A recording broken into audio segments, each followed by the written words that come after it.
The stage is all yours. Thank you very much, Moira. It's a pity we can't all meet in person, but virtual collaboration is an adaptation that we've all become better at. We have adapted to this new world. And it's not going to go back to the way it was. You know, it's once you scramble an egg, you can't unscramble it, right? This is going to become a lot more of professional life in all fields. So let's kind of get the conversation started. The best way to facilitate knowledge, in my opinion, is to ask people what they already know or what they already think at the beginning. So I'm going to ask you, what do you think becoming adaptable means in your context? We'll just take 2 or 3 examples. Anyone would like to unmute and just share that, that would be great.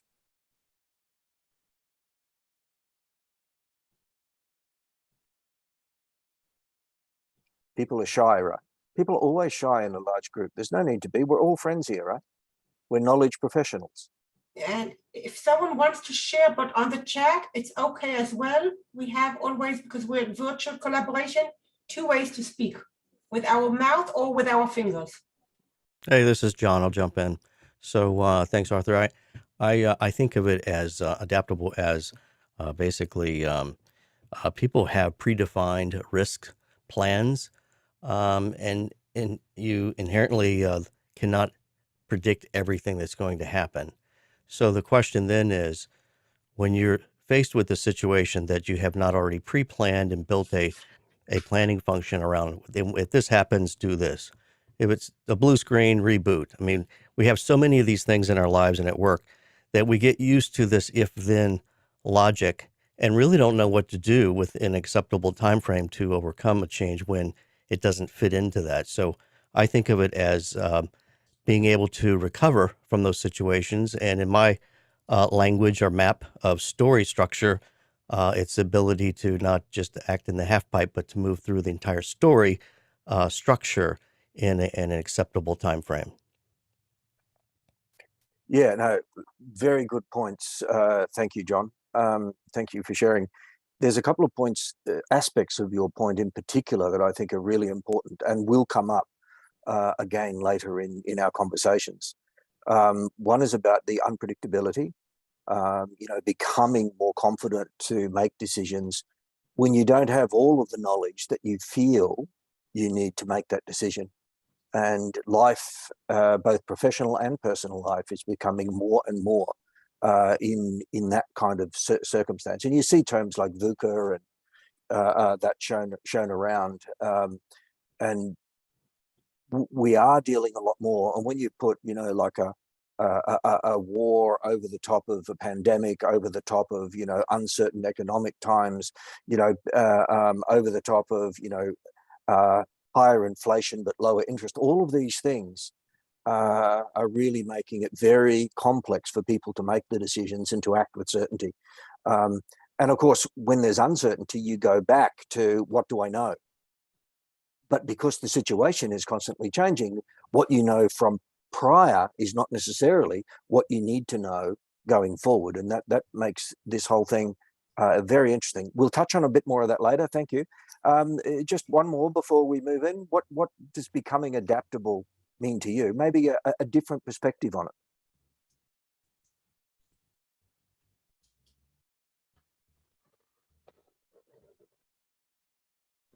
Yeah. No one prepared to pitch in? Paul. Hi, Arthur. Yeah. I put something in the chat a wee minute ago there, just to say, I think being adaptable is being able to deal with the here and now with the tools and the experience you've got at your disposal. So it's about trying to apply what you have in that toolbox to deal with that particular situation. I think that's, for me, that's some kind of adaptability. Absolutely, and thank you. And I see there's 10 responses in there over the last couple of minutes. And can you see, as I scroll through, what those are on your screen, Moira? The chat. I've put the chat onto my screen. Are you seeing that at your end? I'm seeing both are you asking if I'm seeing the slides or the chat? The chat over the top of the slides. No, not on top of them. Okay, all right. Only you can see the chat. You can see them. Zoom is smart enough only to show us the slides themselves and not all his additions. Yeah. Okay. I was never quite sure with Zoom, when you're in this mode, what you see and what others see. So again, in uncertainty, you ask the question, right? Paul, you make a good point. That ability to act, and there's a lot of points coming up there, and we won't go through them all. But that common theme of the willingness to change, the preparedness to act in the uncertainty, and the more adaptable you are, the more likely you are to make better decisions in that uncertainty. And as with any capability, adaptability is something that you can build over time. So if people are very used to like a bubble that they can insulate from themselves from the rest of the world, typically how they do that is they create patterns and rigidity, but actually that's the exact opposite of the best way forward. That's the exact opposite of the best way forward. What you should be doing, now the word should is a terrible thing, right? As soon as somebody says should, it probably means that, well, I know I should do that, but I'm not going to. What will you do when you're uncertain? And the more you practice that, the better you get at it. And we're going to talk about that tonight and ways of doing that. I'll move forward. That was just to get a few people, happy to start contributing. Please continue to ask the questions, and you can come in, as far as I'm concerned, with voice, or you can put it in the chat. If it goes into the chat, Moira will pick it up and throw the question in. I'm adaptable, right? I encourage you and want you to actually challenge some of the things that I say, and I'll explain why that's the case in a moment. So why would you want to be adaptable anyway? What is the real point of being adaptable? Effectively, there's two key things that come out of adaptability, and I'll put this into a knowledge context again in a moment. If you're adaptable, it's far more likely you're going to feel calmer and less stressed. You're going to be more resilient because you have more possibilities available to you to choose from. You don't want to be in a situation where you'll utter the statement, and we've all said it, I didn't have a choice. I just had to do this. That is the kind of scenario that you're at when your patterns and your flexibility are not enough so that there is only one choice. In the vast majority of even complex situations, there are multiple choices, but your own behaviors and patterns and experiences will tend to limit what you believe are the choices. And that's why the practicing of trying something a bit different on a regular basis will give you more and more confidence to go outside of your current behavior and your current patterns. As you experience more of that and you get some feedback, sometimes you'll make mistakes, right? But that's okay. We call it lessons learned in knowledge management. But as you get more of those experiences, you actually become more confident to be able to do those things. I believe the best leaders in the world are highly adaptable. Now, that doesn't mean, I promise John one thing and then say another thing to Paul and then deliver something different tomorrow. Adaptability is not about shirking the promises that you make. It's about finding ways to deliver parallel options for different target stakeholder groups. And in knowledge management, that is really important. We'll come back to that point a little bit later. Just to add to that slightly, is the pitch that you give for your knowledge initiative to the finance director uses different language and different value statements than it is to the HR director, which is different to the development manager, which is different to the CEO. If you go in with one size fits all, it's basically going to fail with all of them. But if you can tweak, what I think your value in this is, and I highlight that and the benefits and the impacts of how my initiative will do that for you, and then I do the same for the HR person and a different for different people, you get more value. I know this through experience because I've done it many, many times. The hard part, of course, is if you get all the stakeholders together in the one room and it's the first time of pitching initiative to all of them at once. So what do you do about that? Anyone? And just I want to point you to what Christina said, being resilient as person in this organization, just a minute before you said it. So I think. Yep, perfect. Thank you very much, Rosina, for your contribution there. Keep the contributions coming. I see there's chats. I can't kind of monitor the chat and facilitate the conversation very effectively at the same time for a group this size, and that's why Moira is, co-facilitating is good. The more heads you've got managing the situation and contributing to it, the better. So thank you. Okay, I might just move to, how do you do this? How do you become more adaptable? I'm not suggesting that you are not adaptable, and there's like an electricity, it's an on-off switch. The light is on or the light is off. It's not like that. It's a spectrum. There are people that have very limited adaptability for whatever reason, and there are people that are highly adaptable, but sometimes too much so to their own detriment. They're so flexible that it's hard to nail them down to a particular thing, so they may not get stuff done. Entrepreneurs are a good example of this. One of the definitions of an entrepreneur is somebody who jumps off the cliff and designs and builds a plane on the way down. Life doesn't have to be like that. You can be highly adaptable and a very effective knowledge director and a very effective entrepreneur all in one. But you do need some degree of substance of delivery, not just on design and co-creation of new possibilities. You need to turn those possibilities into value. So how do we go about that? To me, it's about conversations and about targeted conversations with the right stakeholders, which I indicated before. A lot of people are very good. They're very naturally talented at influencing others. They probably can't really describe why it is that the way they are, because it's just a talent. They just do it. And then there are a lot of people that really have to structure themselves and go out of their comfort zones in order to structure an argument. So what I've tried to share here with these, I call them collaborative conversation spirals. You'll see it's like a DNA here. If you can embed this into your DNA, these 8 steps of what you do in order to engage, and it becomes more and more natural to you, I guarantee you will achieve more success. So let's just quickly walk this through, and then I'll open it up. Before we walk through, we have 2 inputs from Lynn and from Paul on the chat. Okay. All right. Lynn suggests that if we can find a point or two that we all agree on, we're on the way to make being more adaptable.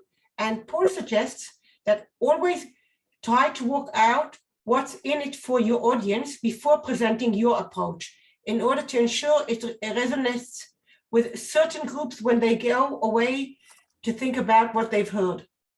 So I think that they're both addressing the idea of thinking about human-centric, about the audience we are speaking with.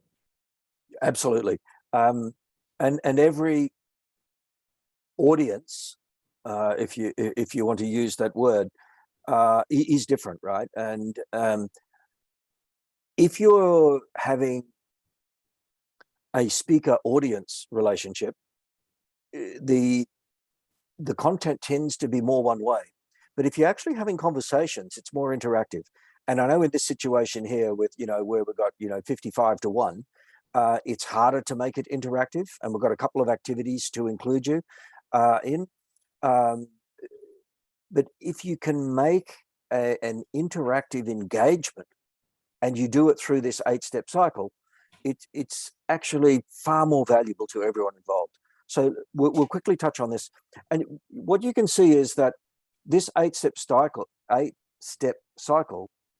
starts from the previous cycle and leads to the next cycle. Now, that's why it's a spiral and not a circle, People say, oh, we go through conversation cycles. Even design thinking says we go do cycles, but they're actually not cycles. They are spirals, because when you finish that conversation, if it's effective, you're now at a new level. The people that were engaged in that have shared stuff, and so that each person in the conversation has a more broader and deeper understanding of what is at stake than what they had before they started.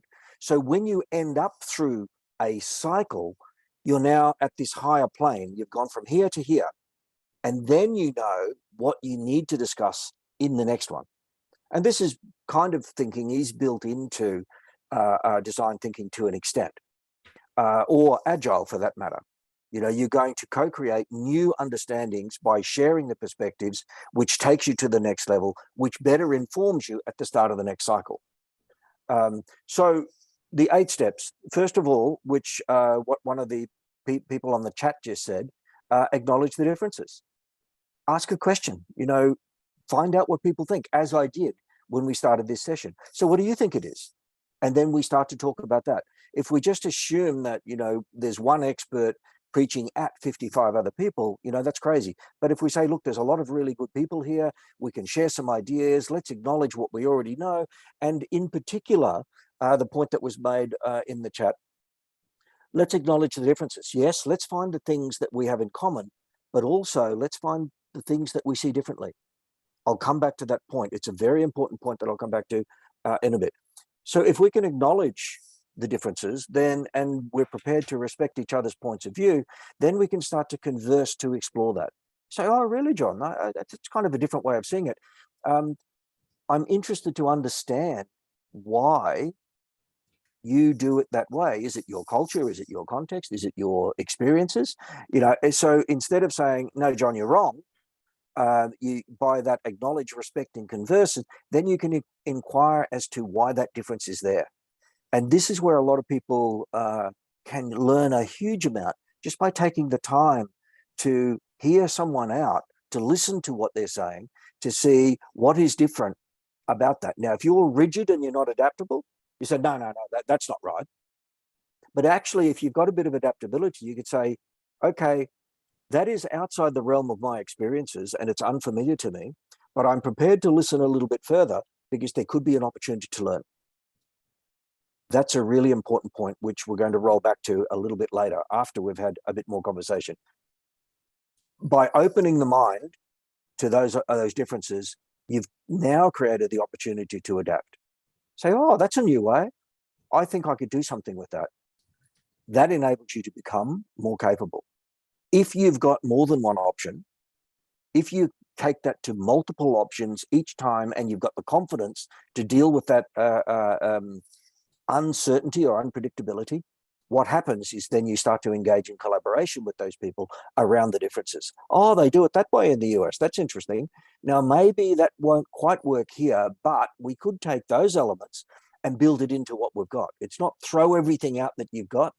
It's not just simply adopt what somebody else does. It's a matter of finding hybrid versions so you get a best of breed type of step forward. That enables you to co-create new possibilities, which create social value, which then go back to, well, how did we go? Let's acknowledge what we've done, working from a higher level. Are there any questions about that as an iterative cycle, one Yes, leading to the next, leading to the next? Maura? I have a question. Can you explain us, please, what is the difference between being adaptable and being agile? Okay. We could talk for a long time about being agile, right? Adaptability definitely gives you more flexibility, right? Someone can be very agile, and you see this, politicians in particular can be very agile, but not very adaptable. They are very quick on their feet to be able to hold back challenges, and they can be clever with their language and the way that they respond. So that's agility. They are responding quickly in order to usually sweep something under the carpet or put it off or divert interest. That's still agility. but it's not adaptability. Adaptability is the ability for you to actually shift your patterns to become more and more capable over time. You're not just trying to sweep it under the carpet or pretend it didn't happen. You're actually saying, oh, actually, there's a gap in my knowledge. I'm going to do these things to move forward so that I can fill that gap over time. So you're building your capabilities with adaptability, whereas agile just means that you can flex your way around, and in order to be able to deal with the problem, or at least appear to deal with the problem, but you're normally leaning on a limited number of capabilities to be able to do that. Did that answer your question, Maura? Correctly, it has there are two main differences. One is the deepness, and the second is that agility is somewhere between flexibility and quickness, being quick. And here we take only the flexible part and we go deeper. Yeah, people deal with, they define these things very differently, right? And even in project management, you know, if they say agile project management, you try and get, you know, the real approach that somebody in an organization is where they say they're being agile in their project management approach. You almost get as many answers as you do there are people in that agile project as to what that actually means. And very often, in my experience, watching projects being done in an agile way, there's a lot of inexperienced people who think they know what they're doing with it, but they don't even know what the Agile Manifesto is about. It was 8 points written by, you know, a group of people a number of years ago. Yes, but we're speaking about the approach, not about the manifesto. And I think that you gave us a great answer, so we can continue. And now people will better understand the DNA, because we now know on what we're looking at. We're looking at about the flexibility, the real one, not only the shallow one. Yeah, absolutely. And adaptability gives you both broad and depth of capabilities. Now, when I'm talking about capabilities here, I mean your capabilities as a person and as a professional go across 3 areas. The modern education system focuses on your cognitive abilities. They test your logic ability, but not so much the other two. And that's just because it's easier to do, and we're a very positivist type of world at the moment.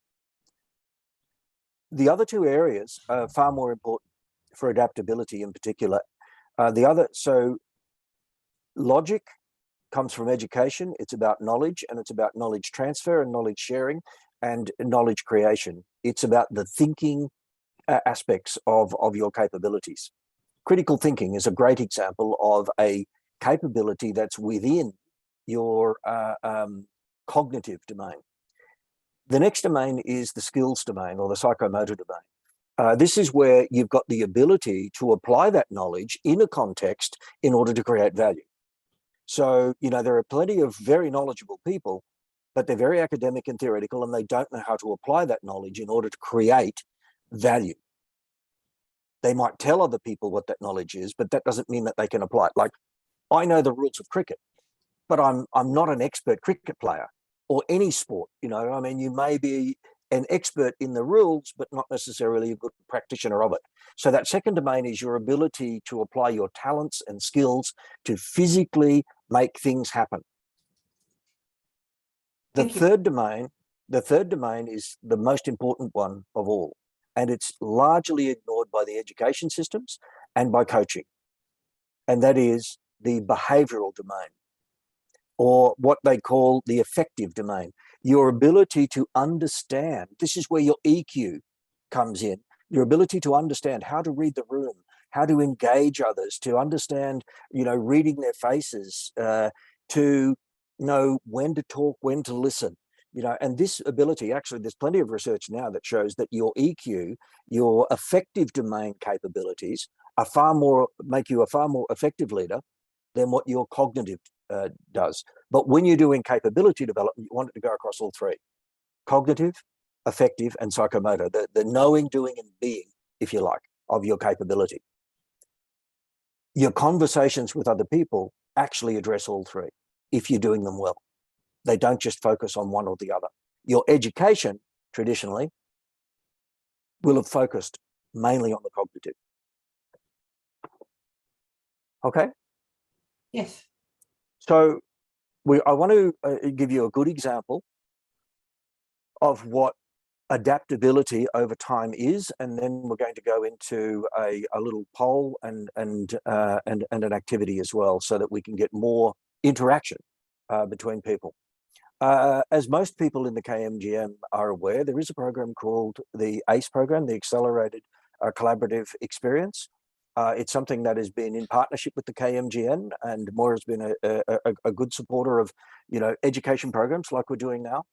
So there's a small team, the Global Virtual Collaboration Community, that have put together a program that is about an experience of people doing a collaborative project together. Now, where did that come from? It wasn't just made up yesterday. It's actually the outcome, or both an outcome and an output of years of heritage of adaptability. So if I go back through my experience of this, and other people have contributed to this as well, I originally designed a course on knowledge management back in 2007. It was a fairly standard education course because it was in a fairly standard university. I very quickly adapted that and went from, reading case studies to real projects. So as we went through, we did a couple of versions, actually only one version of the standard course. And I said, we can't teach people this. We've got to get them engaged in real projects and real experiences. So that evolved to a knowledge management course using real business projects. Then that evolved into optimizing business performance, because, if you manage knowledge well, it informs leadership about strategy. It doesn't react to it. So that was a genuine knowledge management over a period of a couple of years. That course evolved into a different purpose. It became more adaptable, and it included a broader and deeper sense of why you would even do knowledge management in a situation. From there, it took a switch. The foundations design of the course switched into an executive development program for MBAs, and it switched into the context of global business consulting, which of course knowledge is a big part of. So it switched, but used all of the client-led projects, the interactions, the collaborative teams working virtually, and then it went on from a face-to-face to a virtual, and then that virtual course was then taught through interpreters in a foreign language. So it kept evolving and evolving, but the basic principles of what's happening and how people learn and how they apply it to create value shifted over time. A lot of adaptability over a period of about a decade ended up being this new offering, which is in partnership with KMGN. So that's an example of how these things can happen. Adaptability sometimes is a moment thing. You need to adapt right here and now to do something different. And other times it can slowly, continuously improve over time, and it takes these shifts, a bit like what the pandemic did to us. We probably wouldn't have accelerated our adaptability to make it more virtual and more online collaboration if the pandemic didn't happen. So you look at challenges to you and then you adapt to them, but we were able to do that very effectively. That program became the highest ranked program in the university very quickly. Any questions about that before we then go on to have a little bit of a look about these exploration of differences? We just have a great feedback from Mercy, saying that she loves the concise way how you explained the Bloom's taxonomy and summarized it all within your DNA. Ah, great. Thank you. Thank you, Lucy. I appreciate it. Embedded, we won't get through all of this material, but I've deliberately added material in here so that you can explore it yourself. And there are some links to free articles and other things. And the Bloom's taxonomy, I wrote a paper called The Reverse Bloom. We may talk about that briefly, but reversing the way knowledge is created. But I won't go into that now. You can explore it in the article, and you can always send me an email, or we can talk about it in another session. It wasn't the focus of this, but it's just there as a conversation starter. Okay, so Where that leads to. Now, this is going to be very new for all of you, with the exception of just a few people on the call. One freezing night, I was sitting in a hotel in Moscow, and I asked Vadim if I could borrow his pencils. He's got these beautiful colored pencils. And I was trying to visualize something that was kind of too complex to explain. This picture is about the 10th iteration of that pencil diagram. As I drew it, I explained it to some people. We had a coffee conversation. Olga, Vadim, myself, some others had a coffee conversation about it, and it evolved into this. So this is representing a cycle. You've got a challenge. You've got some inputs to that challenge, and as you go through the challenge, a conversation cycle. So one of those 8 steps. You can't just be of a mindset. You need to have what I call mind flex. So this is that adaptability of your mind. People say, "Oh, what's Arthur's mindset?" I go, "Oh my God, what? It's just one way of thinking about something. That can't possibly be optimal. This is far more complex, but far more value adding." So rather than, and particularly as facilitators of conversations, which most of the people on this call are, as knowledge managers, that's what we do, right? We facilitate exchange of ideas and knowledge between people in order to create value from them. So at any one point in time, your mind needs to be parallel processing, but you'll see that collaboration is a central part of this all the way through. But at the beginning, your mind needs to be sort of open and anticipating and inspiring others to come in and collaborate with you. But once you've actually got the stakeholders into that mind flex to say, well, okay, I'm now listening to you. You've respected me, we've engaged, we've explained our differences. So as you go through the cycle, the people are moving through that rainbow spectrum from, the short wavelength to the long wavelength, but long to short, but through the colors, from orange through to white. But any one point in time, you're trying to get them to say, okay, we're not just focusing on this right now. We're talking about this, but we're keeping our minds open to other ways of interpreting what's going on. So as you're collaborating, you're working hard, the perspiration, and you're reflecting, but at the same time, you may get an inspiration, which flicks you back to say, there's a eureka moment. And you don't want to close your mind off and just keep focusing in and in and in as you go. You want to keep those other little possibilities open. And to me, that's what real agile is about keeping your mind is flexible enough to notice the parallel opportunity that would miss if you were too focused. And of course, you go through one cycle and it might be very divergent in its thinking. And then you go through another cycle and it tends to be a little bit more convergent. And if you think design thinking, that's what happens. You go divergent, convergent, divergent, convergent. That's why it's called the double diamond. I don't want to talk too much more about this, but if I'm prepared, very happy to answer a question. But the main point here is that there are phases of what's going on. And they're the things on the left. I'm not going to go through them all. But as you go through the different colors, you're getting more and more from the divergence to convergence so that you get outputs and outcomes. Outputs are tangible value, measurable. Outcomes are the intangibles. And those are things like trust, relationships, connection, the understanding, learning. They're really hard to measure, but they are the most powerful things for your capability as you go forward, and they build your adaptability. So questions? Anything in the chat, Moira? No, nothing in the chat, but maybe you can speak 2 more minutes about these circles, because they don't lead one to another. You actually move from anticipation to imagination, from inspiration to ideation. Can you a bit more explore on it? Yeah, is that a result of going through the 8 through the spiral of the 8 stages?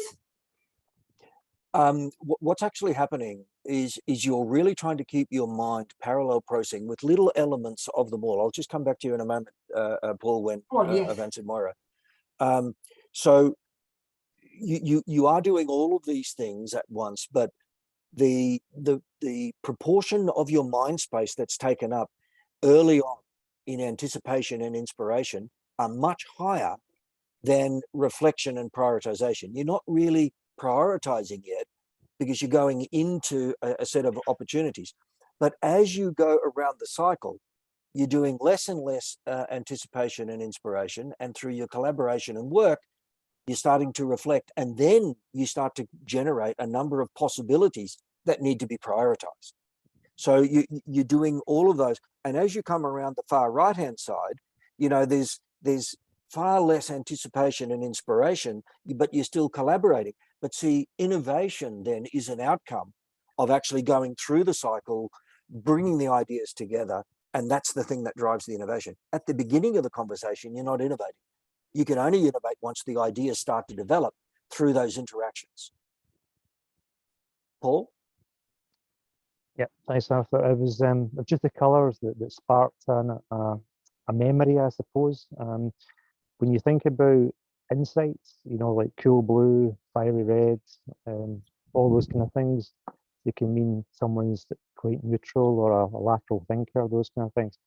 How much importance do you put on that in terms of these different stages? Did you examine someone's behavioral traits before you go into a conversation with them, so you know how to adapt, let's just say, using the term we're speaking about, to what they are likely to, or how they're likely to react to your approach? Yes. The more you know about your stakeholders, the better. And like some people, particularly some senior stakeholders from a very technical background, can be very linear. And if you showed them this picture, they'd just say, "Oh, that's a pile of crap," you know, move on. Yeah. And they would just reject. But that's them demonstrating their actual lack of adaptability and their closed, their mindset, if you like, about what works within their patterns. I'm a senior stakeholder here. You know, you need, you know, to listen to what I've got to tell you rather than give me some sort of, you know, warm and fluffy image that stimulates possibilities. Yeah. So you do need to understand who your stakeholders are. There's a great cartoon that shows it's a picture of a classroom, and there's a teacher with a straight line, that A to B, and they say this is what they teach in business school. And then you look out through the window of the classroom and you see this big tangled mess of string, which is the same line, all going around in knots and circles. And that's the reality of life. So what we're trying to do here, and even in this model, we're trying to simplify so that people can understand that it's important not to be linear. And there's, you know, these are not precise proportions of, you know, how much collaboration versus how much inspiration, but they're saying you need to be aware that there's a range of thinking that needs to be going on in parallel, because if you focus in on just one thing at one point in time, you're probably going to come up with oversimplistic solutions that won't solve the complex problems that you're addressing. So it's a matter of making an assessment. Even this is an oversimplification, but at least it highlights parallel thinking is important. Einstein said that everything should be simplified as much as possible, but no simpler. It's not a straight line. It's not just a double diamond. It's a complex set of interactive mindsets that generate a mind flex, keeping your mind open to possibilities as you go through. Okay. Think about it, reflect on it, anticipate, go through the cycle a couple of times. And if it doesn't make sense to you, send me an email and I will happily share more. I am going to record a 3-minute video on this sometime in the next week and a half and just put it up on my YouTube channel. So, you know, it's free. I'm not selling anything to anyone, no ads, just sharing the ideas so that you can use them as conversation starters. Okay, I do want to get to, there's an activity that we want to do and we want to summarize on that, and we are running a little bit short of time. There's a lot of other concepts in here Each slide is not, this is the way it is. It's a conversation starter. Talk about this idea. Go through a collaborative conversation spiral with a few people about how you interpret this. Talk about the differences. That's the thing that will generate new insights and enable you to do something. Work through it through a conversation. All right, so I'm going to jump to, I can't even remember what I was. So there you go. Oh, let's just do this quick poll, and then we'll go in and do the group activity. So do you want to activate the poll, Moira? We'll just... No, we didn't prepare a poll. We prepared the slides. We can just ask people. We didn't prepare. Well, let's skip over it. Yes. Have a think about this. There's a huge range of thinking in the knowledge profession. Certainly our past practice has been about knowledge transfer, yeah, and taking what we know and pushing it on, you know, to try and preserve it. We even talk about the capture of knowledge, right? Now that is important, but just capturing knowledge all the time and not applying it and not allowing it to grow, develop and evolve, and not being able to get the knowledge to adapt to new situations is actually limiting what we can achieve as a profession. Paul, did you have another point? I think the hand kind of changed there. No? Okay, that's fine. All right, so I want to get us into another activity. I will come back to this point if we have time. There's the reverse bloom. So I call this the knowledge rock and roll. So knowledge rocks, the things that we have that are substance, we know this, right? So that's the knowledge rock. If you think that knowledge rocks is what KM is all about, and that's the most important thing, we need to capture the knowledge, store it and keep it and transfer it. Give me an example of how that has worked for you. That certainly does work, right? But what I'm also interested in, the role, the rock and roll of knowledge. So, you know, what about emerging knowledge? What about things that came up as a result of something that you did, as a result of an agile project that you were doing? You got halfway through the project and you're, oh my God, look at that. You know, that's different, you know, and you realized as a result of what you're doing, because you're working in an agile and an adaptive way, that you've actually co-created through your actions new insights and new knowledge that then changed what it was that you were doing. So when we go into the breakout, your first task is to record. There's each breakout group has a slide that they're going to work on, and they're going to have, are you about knowledge rock? What's your example about? This is a sentence, right? It's not a whole story. It's a sentence. We did this and it was, or we captured this and it was really important because we wrote a patent from it. That would be a knowledge rock, right? A knowledge roll is we got halfway through the project and we realized that the design was flawed, so we changed it in this way. That's a knowledge roll. So you've changed the knowledge, which changed the plan as you went through. When you go in, the knowledge rocks at the top, the knowledge rolls at the bottom. We just want you to record in the first 2 minutes on your own. Each person just fill out one line. This is my example. And then in your groups, after 2 minutes, you've done your recording. For the next 6 minutes, just look at the breakdown of rocks versus rolls, and whether, you know, your group finds it's all about rocks, somebody else finds it's all about rolls. Just explore that and we'll discuss it briefly at the end. Okay, so Anna, please send us the link to our breakout room. Here it is. Again, we're breaking into rooms. First 1 or 2 minutes, everyone on themselves, writing places, the rocks where we reuse knowledge, an example, or the roles where we create new knowledge. Give some examples, then you speak about them together in your team. Even we'll give you only 5 minutes because we don't have more time, 2 minutes and 5 minutes. And then Arthur will wrap it all up and explain what we had in this breakout room, in this session. Please divide us into rooms. Annette? Or I'll do it. I'll divide us. Here we go. Just Very one adaptable of you, Moira. Here we are. Open, all rooms are open.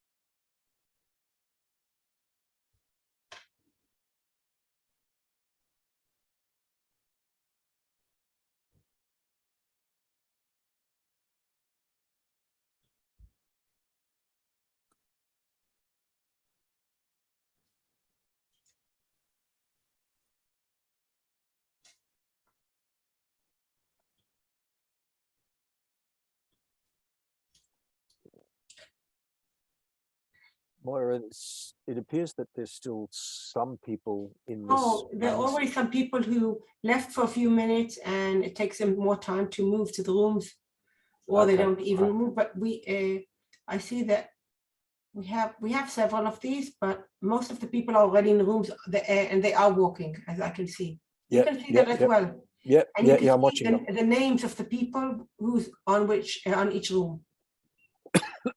Yep.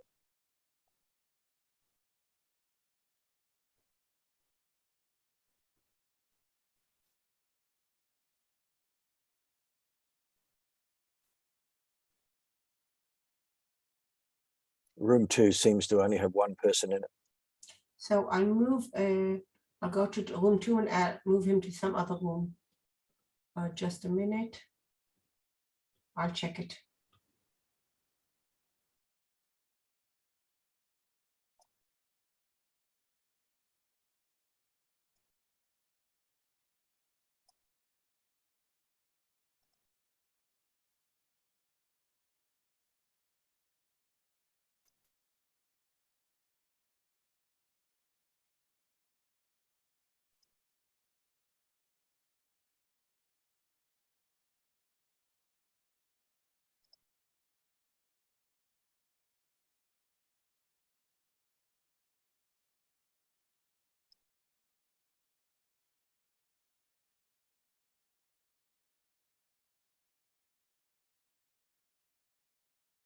Olga seems to be in room 5 by herself, but she's recording things on both sides.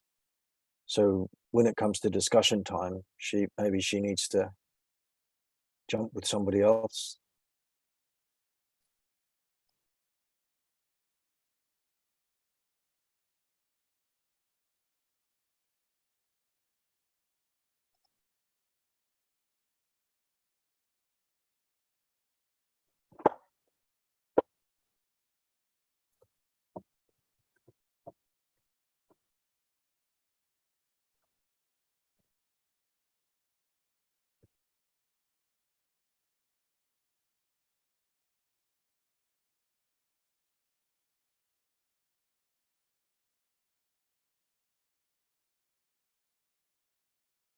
Olga has 2 friends and they're all okay. Sorry, say again. Welcome back, everyone. So what I believe you just experienced, some of you would have been, what are we trying to do again? And then others very quickly jumped into, recording not just an example, but in multiple examples in both. Some people probably joined the group and started chatting, and that's okay too, because that's a very human thing to do. Whereas others turned their attention to be productive and complete the task as quickly as possible. Humans are very complex. And I was very pleased to see in one of those examples, and I suspect it was the same person, they said that the knowledge rocks was about complicated in the Cynefin framework, and somebody else put it's complex. The knowledge roles are about complex, and I think that was a very good analogy. What I was trying to do here was to just put you a little bit outside your comfort zone, not be absolutely clear about what it is that you needed to do, but to give you the opportunity to actually very quickly co-create a good list of examples. And in that 7 minutes, this group have co-created something that did not exist before, that's now a useful knowledge asset for other people to use as conversation starters. Now, we could, if we had more time, we could then talk about a whole number of those examples. But equally, you should download the file, have a look at it, and connect with your friends and say, look, here's 50 examples that we created in 7 minutes of, sort of ways in which knowledge, whether it was existing knowledge or whether it was new knowledge that was generated as a result of the interaction, enabled us to create value. Go and explore that through a collaborative conversation spiral or a series. You will, through those, using those artifacts as conversation starters, engaging with each other, actually not only become more adaptable yourself, but to help other people to get that adaptability. As a result of that, you will build stronger relationships, trust, You will understand who you want to work with and how to collaborate, both virtually or in a room together. So just a couple of summary points just to finish off, because we do need to finish in a minute or so. One of the things that we really want to shift is a mindset of what do I get by being part of a community? What do I get by being in the KMGN? Yeah. It's what can I contribute? Because I will guarantee you, if you go in with a mind flex of, you know what, I'm going to explore this and see what happens and meet some people and talk to some people, and I'll see what I can contribute to the KMGN. And as a result of that mind flex, I will guarantee you, you will get so much more coming back. That's what that slide's about.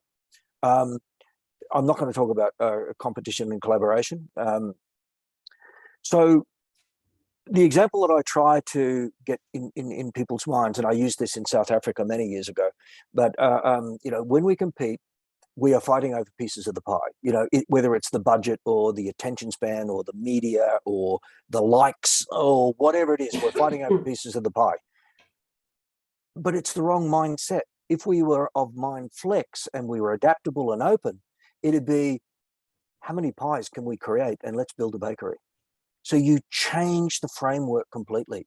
You know, why fight over a pie when you can build a bakery? That's the kind of shift that we want in the from the mindset to mind flex. So if you choose to collaborate, you work far better as teams. That's a behavioral decision. This picture is on my blog somewhere and I explain it, but basically the more that you behave, so this is in the affective domain, the more that you engage in behaving, the more you develop trust. The more you develop trust, the more people share, and you end up with this positive spiral of collaboration that improves performance. Actually, but if you distrust, if you interact in ways that generate distrust or undermine trust, you end up in a negative spiral, and it's a disaster for performance. So the last point that I wanted to make is, you know, becoming adaptable is something that you should consciously and proactively try to do. Adaptability stimulates your collaboration. It increases your social connections. It builds trust and value, intangible values, as well as generates tangible outputs. You can engage in special ways, but if you can get to a mind flex, if you can get to have, you know, parallel thinking in your head, I guarantee you, your confidence will improve, your impact will improve, your leadership will improve. Just try this, give it a few iterations, make a few mistakes along the way, and share them with other people in collaborative conversation spirals. Your knowledge flow will improve dramatically, I promise you. So I'll wrap up with that, Moira. Thank you. Oh, great. Thank you very much. You left us with a lot of food for thoughts. We have to think about it. We have to understand everything that was said here. You look as if you're surprised, but for us, it's the first time we're hearing this. A lot of us already saw it a few times. So it will take us time to hear, to rehear, to understand, to listen, to look at the slides, but a lot of place for new learning. Thank you very much. Thank you, Moira. Next week with Olga on collaboration, new collaboration. See you all, everyone, and goodbye. Good day, good afternoon, good night, wherever you are. It's a new day for Arthur already. Arthur. Yes. Happy Wednesday. Yes, happy Wednesday to everyone.